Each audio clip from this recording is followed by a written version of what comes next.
My name is Claire Bennett. I am 37. I used to think I knew how my life would go. I had a small house, a job in a bank, and a little girl named Emily who smelled like strawberries and sunshine. After the divorce, I learned how wrong I could be. Now, on visiting day, I walked into my daughter's classroom and everything changed in one breath. The classroom was full of color and small chairs. Children were drawing and laughing. Miss Harper stood near the window with a stack of papers. When she saw me, her face went soft and strange. She touched my arm and leaned close. "I've been trying to reach you for months," she whispered. Her voice was thin, like someone who had been holding a secret too long. Then she held out a folded letter. "This came from Emily," she said. "She asked me to give it to you today." My hand shook. I unfolded the paper. The second my eyes moved down to the first line, everything inside me broke. The line read, "Claire, I'm sorry I didn't tell you sooner. I am not okay." I started to read more, but I couldn't. I could not see beyond those words. My vision blurred. The room tilted. I put my head on the small desk and let the tears fall, because I had been pretending for so long that pretending was enough. Miss Harper's hand rested gently on my shoulder. Her voice was quiet. "Take your time," she said. The children's laughter turned into a soft hum. I wanted to read every line and also wanted nothing more. My throat felt tight, like someone had tied a rope in it. I could hear my own heart, loud and fast, and 100 thoughts screamed at once. Why didn't she tell me? Why did she say sorry? What does she mean by not being okay? I could not read past the first line without crying. The tears came hard and hot. I tried to steady my breath. I told myself to breathe like they taught in yoga class. The paper crinkled in my hands. Miss Harper watched me like a parent watches a child after a fall, with worry and a careful check to see if there were other breaks beneath the skin. Then, from somewhere down the hall, a shout cut through the quiet. A voice I knew like the sound of a storm. "Claire." It wasn't just a call. It was an accusation. The door at the end of the hall swung open and a man walked in. He looked like someone out of a half-forgotten life, Mark, my ex-husband. He stood there in the doorway with his coat on, like he hadn't planned to stay but something pulled him in. His eyes met mine and for a second everything froze. The children stopped what they were doing. Miss Harper's face went pale. Mark stepped forward, not smiling. He did not look like a man who had come to apologize. He looked like a man who had been found out. Behind him, someone else moved, a woman with dark hair and a child hanging on her hand. The hallway felt smaller, like the walls were closing in. "How long has she been here?" Mark asked. His voice was sharp. He didn't say my daughter or Emily, just she, like he wanted to make sure everyone knew he meant the girl who had written to me. Miss Harper answered softly, "She's been at school. She gave me this letter this morning." My hands tightened around the paper until it hurt. The woman behind Mark smiled too wide. Her smile did not reach her eyes. She looked like someone who knew a secret and was pleased. The child she held hugged her leg and looked around with wide, curious eyes. I felt dizzy. Every bone in me wanted to run. Every bone also wanted to stay and find out how Emily was. "Claire," Mark said, taking slow steps toward me. There was a new edge in his voice, something older and meaner than I remembered. "You're making a scene." His words landed like stones. I wanted to tell him to get out. I wanted to ask him why he was here. I wanted to tell him that our daughter had written she was not okay. I wanted to show him the letter that started with those words that broke me. But before I could speak, Miss Harper put a hand up. "Maybe we should step out into the hall," she suggested. Her voice was steady, but beneath it I heard the tiniest tremble. She wanted to protect me and protect the class. She wanted to wrap the moment in calm. We moved into the hall. The fluorescent lights buzzed above us. Mark and the other woman stayed where they were for a few seconds and then followed. The air smelled like crayons and old coffee. My chest felt tight with something that tasted like fear and something else I did not want to name, fury. "I tried to call you," Miss Harper said quietly as we walked. "I left messages. I emailed. I asked at the front desk. I was told you weren't responding." She looked at me with kind eyes. "Emily said some things at recess. I thought it was best to let you know." My mind flashed back to 1,000 missed calls. After the divorce, I had kept my phone on the lowest volume because every ring felt like a small panic. Mark had changed numbers, then gone quiet, then popped back into our lives like a ghost. I had thought I was doing the right thing by letting Emily settle. I had believed, stupidly, that as long as I made breakfast and kissed her at night, she would be all right. The hallway door opened and one of the teachers stuck her head out. "Is everything okay?" she asked. Her face was round and kind.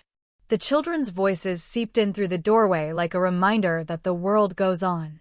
Before I could answer, Mark stepped closer. He smelled like aftershave and rain. He did not touch me. He did not need to. His presence was enough. He bent his head and spoke low so only I could hear. "You always knew she had some trouble," he said. "Maybe you should have seen it sooner." His words were small, but they were knives. I wanted to punch him. I wanted to scream. Instead, my legs felt thin. I folded the letter and put it into my pocket like a secret I could carry close to my skin. I needed to look at my daughter and see if she was all right. I needed to know why she had written those honest, heartbreaking words. We moved back into the classroom. Emily sat on a small stool, drawing with a blue crayon. Her hair was in two tiny braids. She looked up when we entered, and for a moment, nothing happened on her face. Then her eyes found mine, and everything in me fell away. I saw a little girl who had been brave far too long. "Mom," she said, quieter than I expected. Her voice was small and strange. I took a step toward her. I wanted to scoop her up and never let the world touch her again. But the woman with Mark stood near the window, watching us with a look like she owned the moment. Miss Harper tried to guide the children back to their activity, but whispers moved like wind, the teachers, the kids, the visitors. Then the extreme thing happened. A loud crash came from the back of the classroom. A shelf of art supplies had fallen. Paper flew up like snow. A chair toppled. Every head turned toward the noise. In that instant, a small, plain envelope fluttered across the floor from under the fallen shelf and landed at Emily's feet. It had no stamp, no return address. The envelope was not the letter I held. It was different. Emily reached for it with a slow, careful hand. Her face went pale, and when she looked up at me, something in her eyes made me forget to breathe. I bent down to pick up the envelope before her fingers touched it. My hand brushed the paper, and then someone else did something I could not have imagined. The woman who had been standing near the window moved fast. She scooped the envelope away in one quick motion and tucked it into her pocket. Her smile did not change, but her fingers were not gentle. "Let's go," she said to Mark. Her voice was soft, but it had steel inside. A cold shiver traveled down my spine. I wanted to reach for the woman, to pull the envelope back, to know what was inside. Instead, I watched them leave, the woman walking fast, Mark close behind, the child trailing. The classroom door closed behind them with a click that sounded like the closing of a coffin. Emily's small hands trembled. The blue crayon she held left a streak on the paper. Miss Harper stepped between us and knelt to be eye level with my daughter. "Everything will be okay," she said, though her face told me she did not know that for sure. I held the folded letter in my hand like a lifeline. The words on its first line were still loud in my head. I wanted to read on. I wanted to know the whole story. I wanted to hate the person who had taken that envelope. I wanted to do so many things at once. My mouth opened, but no sound came out. Outside, the hallway felt colder and the sky looked like concrete. The echo of the door still rang in my ears. I stared at the place where the woman had stood. I felt something beginning to build inside me that tasted like anger and pain and a fierce need to protect my little girl. I did not know then what the envelope contained. I did not know who that woman was. I did not know how this night would change everything. All I knew was the way Emily looked at me, small, scared, and strange, and the way Mark had stood in the doorway like a judge. My hands still shook. I folded the letter into my pocket. I promised myself, quietly and without thinking of kindness or revenge, that I would find out everything. Whatever came next, I would not let it pass. Then the bell rang for visiting day to end, and the hallway filled with footsteps and the low murmur of people gathering their children. The day that had begun like any other had turned into something I would never forget. And that was only the beginning. I did not sleep that night. Every time I closed my eyes, I saw three things. Emily's pale face, the envelope the woman snatched away, and that first line of the letter in my pocket, "Mom, I'm sorry I didn't tell you sooner. I am not okay." By morning, my stomach felt tight and my hands kept shaking. I kept watching Emily as she ate her cereal. She didn't hum like she usually did.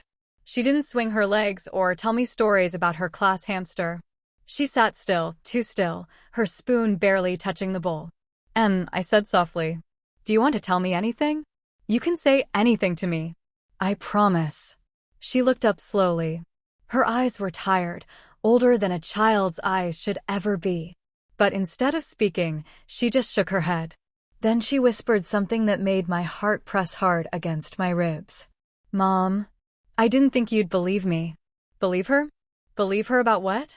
1,000 questions rose in my throat, but the more I looked at her, the more I felt like pushing too fast would break her. So I forced a smile and said, "I always believe you."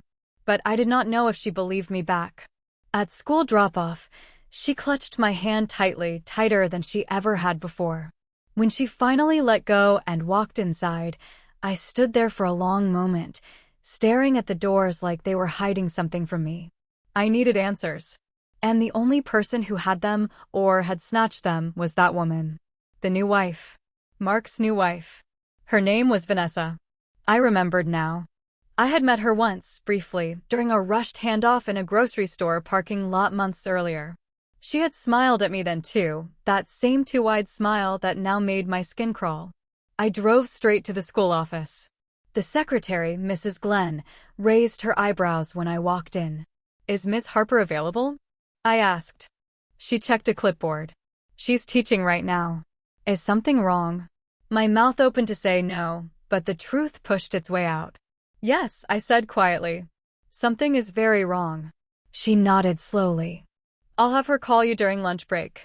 I thanked her and stepped outside, hugging my coat tight around me as the cold morning wind hit my face. I glanced around the parking lot and nearly swallowed my own heart. Mark's car was parked in the far corner. He wasn't supposed to be there. He never came during school hours. He barely came during his visitation hours. Why was he here again? I watched him from a distance. He was sitting inside his car, talking on the phone, his hands waving in sharp, angry motions. Then he slammed the door open, stepped out, and started pacing. He looked furious. And I realized something that made my mouth turn dry. He wasn't alone inside the car. A small head, a child, pressed against the window. The same child that had followed Vanessa yesterday. Not Emily. No. A boy. Maybe 4. He looked scared. My brain spun. Why bring a child to school? Why hide him from sight? Why act like he didn't exist? Unless he wasn't supposed to exist. Unless he wasn't Vanessa's son. But his. Suddenly, pieces began forming a shape I didn't recognize yet, but I felt the danger of it crawling up my spine. Before I could think, Mark turned around and spotted me. His entire body stiffened. He hung up the call immediately and stormed toward me. "What are you doing here?" he snapped. "I'm dropping off our daughter," I said calmly, though my pulse throbbed in my throat. "This is her school." "You're spying on me," he hissed. "Spying on you? Mark, you were the one." He stepped so close I smelled the mint on his breath. "Claire, listen to me. If you know what's good for you, stay out of things that don't concern you." "That envelope does concern me," I shot back. "And so does whatever is going on with them." But before I could finish, he grabbed my wrist. It wasn't hard, but it wasn't gentle either. "Drop it," he growled. "This is grown-up business." I yanked my arm back. "She is my daughter. Everything about her is my business." For a moment, we glared at each other. His eyes were hard, dark, meaner than the man I once married. Then he turned and walked away, muttering under his breath. I stood there frozen, my breath cold in my lungs. Something was wrong. Not small wrong. Big wrong.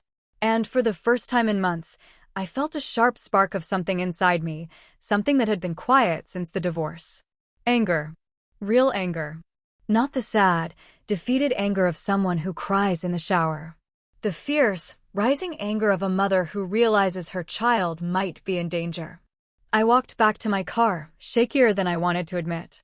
I sat down, pulled out the letter Emily had written, and forced myself to read the second line. Only the second line. Mom, please don't be mad. I didn't want to make you scared, but something is happening at Dad's house. My stomach twisted so fast I nearly gagged. What was happening? What had she seen? Why had she felt the need to apologize? I wasn't ready to read more yet. I felt too unsteady, like one more sentence might drop me to the ground. I closed my eyes and took a deep breath. Then my phone rang. It was Ms. Harper. I answered immediately. Yes? Is everything okay? Her voice was quiet. Claire, something happened this morning. My heart stopped. What happened? I whispered. It's about Emily. She exhaled shakily. She had a breakdown in class. My throat tightened. A breakdown. She froze in the middle of a math activity, Ms. Harper said. Then she started crying. She kept saying she didn't want to go home. She kept repeating it. My skin turned cold. She said she didn't want to go home? I repeated, not believing what I was hearing. Yes, Ms. Harper whispered. She was terrified. I had to take her to the counselor. I pressed my hand over my mouth. Emily, who loved drawing and butterflies and reading in tents made of blankets, was terrified of going home. What did she say? I asked in a trembling voice. Only one thing, Ms. Harper said softly. Just one sentence. What sentence? There was a pause, a long, heavy pause. Then Ms. Harper whispered, she said, Please don't make me go where the lady is. My blood turned to ice. The lady. Vanessa. I felt the world tilt again. Claire, Ms. Harper continued, I think you need to come here. Emily asked for you. I grabbed my keys so fast they jingled like bells. I'm on my way. I hung up the phone. I was already shaking the moment I pulled out of the parking lot. But I wasn't even halfway down the street when it happened, the extreme event that ended the chapter. A black SUV swerved out from behind me and cut me off so sharply I nearly crashed into a streetlight. My heart slammed into my ribs. The SUV stopped sideways in the road, blocking me completely.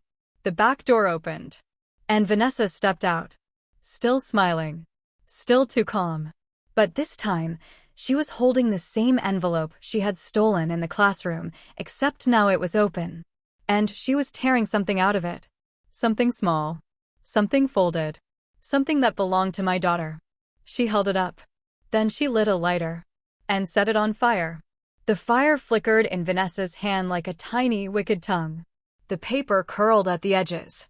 Smoke rose in thin, ugly threads. And my heart nearly split open. I jumped out of my car so fast the door swung back and hit my shoulder. Stop! I shouted, running toward her. That's my daughter's. Your daughter. Vanessa said calmly, tilting her head as the burning paper glowed brighter. No, sweetheart. This is my problem now. And you should stay out of it. I lunged forward, but she stepped back and let the burning piece fall to the ground. It hit the pavement in a small burst of orange, then shriveled into black ash. For a second, I just stood there, staring at the charred scraps, feeling something cold and sharp push through my chest. Then I looked up at her. What was inside that envelope? My voice was shaking, but there was steel underneath. Tell me. Right now. She smiled again, that awful, wide, doll-like smile. Curiosity, she whispered, is dangerous. Then the SUV's passenger window rolled down. Mark was inside. And he wasn't yelling. He wasn't even scowling.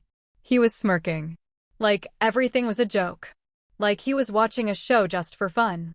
Vanessa leaned into the car window and said something I couldn't hear.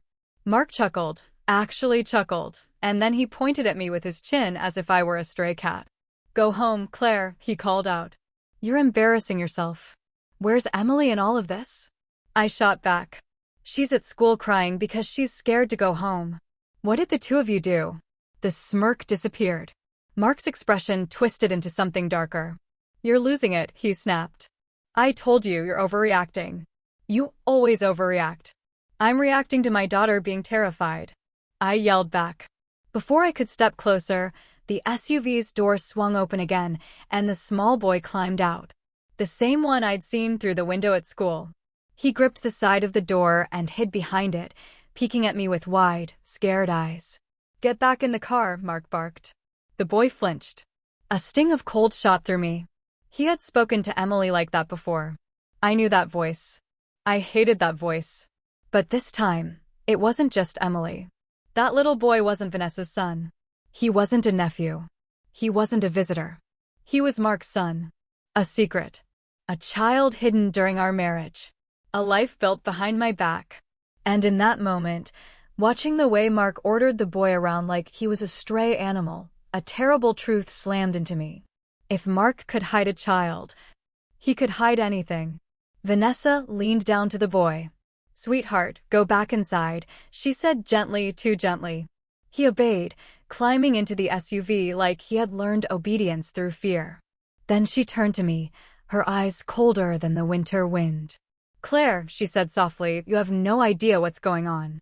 And you won't like it when you find out." I took a step forward. "Tell me." "No. Give me the rest of the papers," I demanded. "Whatever was in that envelope, whatever you took from Emily, give it back." She reached into her coat pocket. For a moment, I thought she might actually do it. Instead, she pulled out the remaining pieces of paper, held them up, and smiled. Then she tore them down the middle. Rip. The sound felt like a knife dragging down my spine. She tossed the pieces into the air, letting them fall like confetti on the pavement. Then the SUV sped off, tires screeching. I stood there shaking, surrounded by tiny white bits fluttering around my feet like broken snowflakes. I dropped to my knees and grabbed what I could, 2 torn scraps. The writing was small and shaky. Definitely Emily's handwriting. On one piece, I could make out only a corner of a sentence. "Night, not safe." On the second piece, "The lady, please don't." My lungs tightened. I closed my eyes. Emily had been crying about the lady. She had begged not to go home. She had written she wasn't okay. And now every piece of her words was scattered across the road, burned or torn.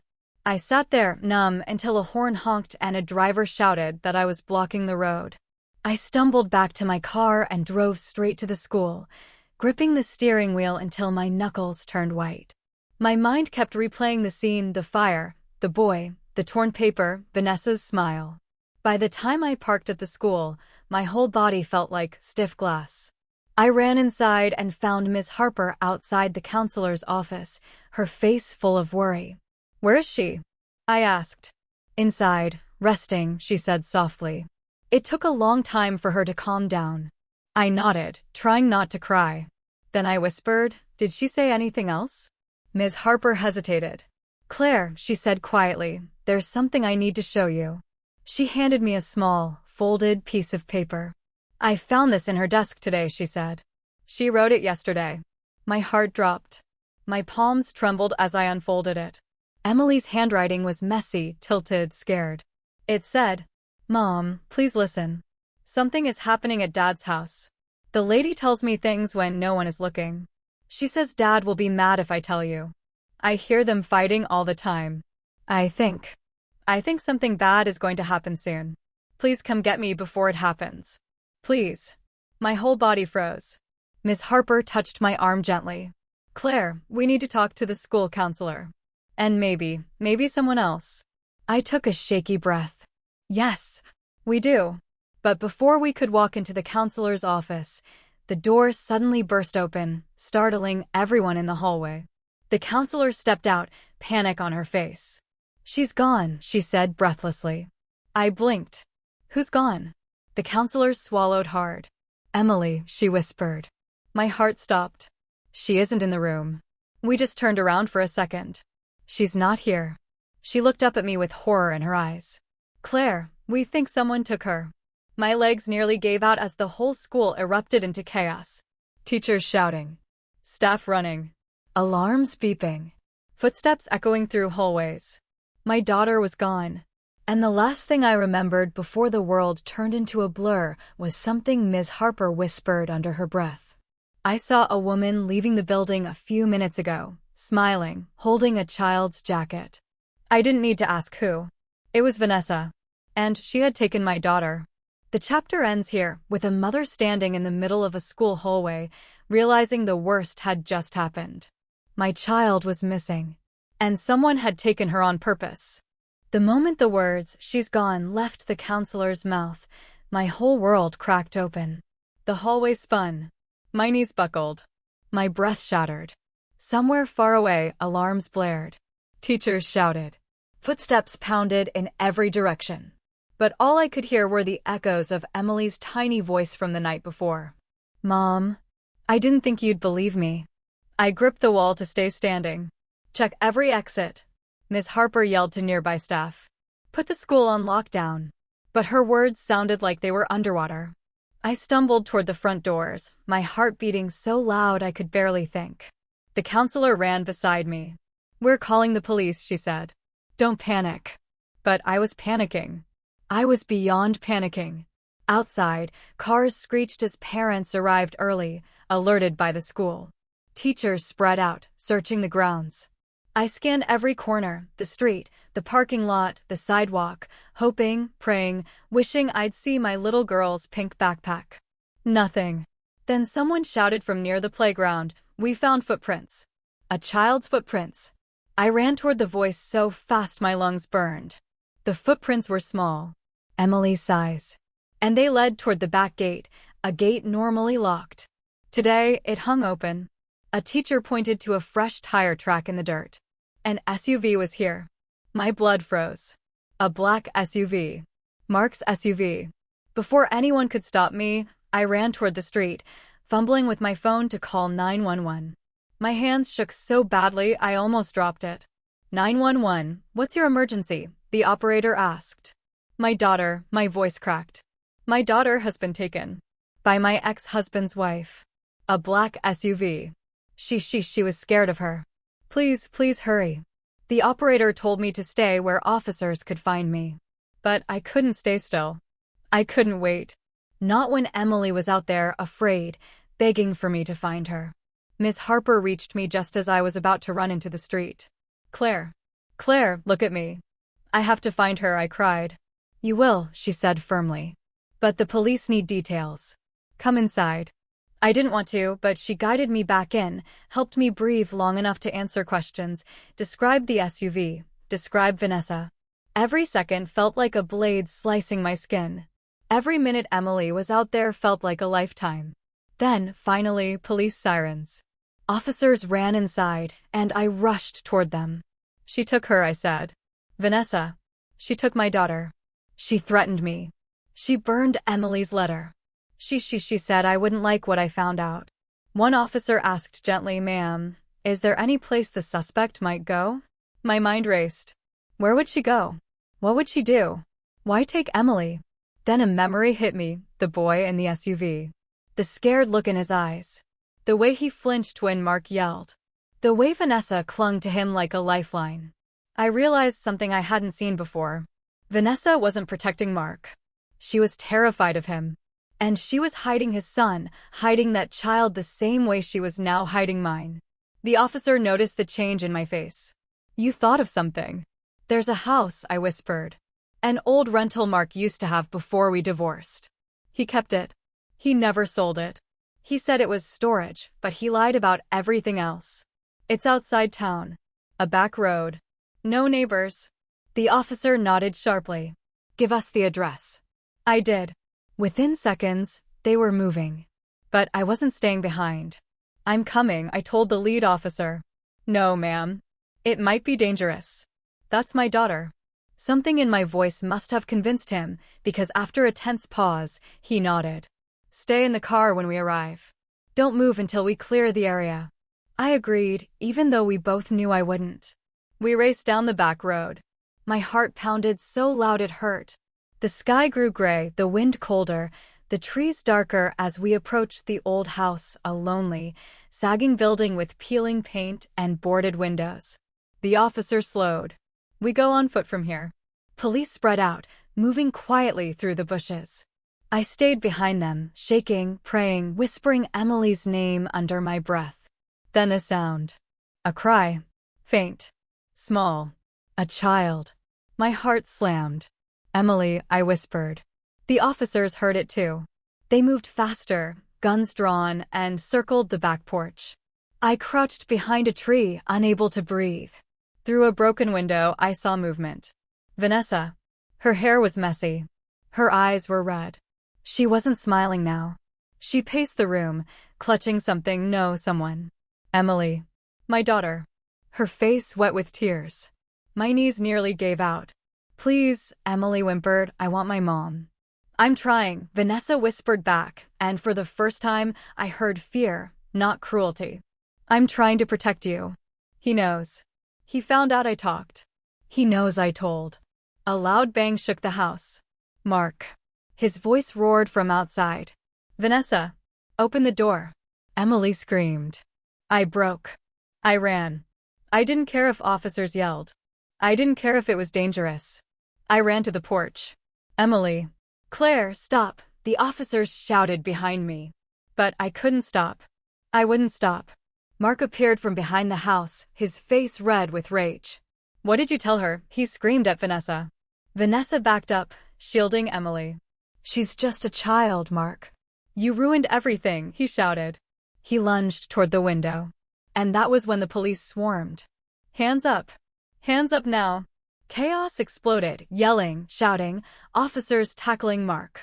He fought like a wild animal, kicking and swinging, but they pinned him to the ground. I didn't watch. I was already inside the house, sprinting toward Emily. She ran into my arms so hard we almost fell. Mom, she sobbed. Mom, I told you she said things to me at night. She warned me. She said Daddy gets angry and she said they were going to take me too. I held her tighter than I'd ever held anything in my life. You're safe now. You're safe. I've got you. I swear I've got you. Vanessa sank onto the floor, crying into her hands. I didn't mean to hurt her. I was trying to get her away from him. I know what he did. I know. I was trying to warn you through the letters. I thought you'd figure it out, I thought. I didn't answer her. Not because I hated her, but because I understood something in that moment. She wasn't the monster. She was another victim. Like me. Like the boy. Like Emily. Mark had controlled all of us. But now he never would again. Police carried him away in cuffs, screaming threats that meant nothing anymore. I carried my daughter out into the sunlight, into safety, into everything she deserved. Later, weeks later, after courts and interviews and therapy sessions and tears, we learned everything. Mark had been investigated before for hurting the boy. Vanessa tried to protect the child, but Mark threatened her. Emily overheard things. Saw things. Things she was too young to understand, but old enough to fear. And the letters she wrote were her trying to ask for help, quietly, secretly, bravely. I keep them now, inside a small box on my dresser, the burned pieces, the torn scraps, the notes she hid in her desk. Every single one reminds me of one thing.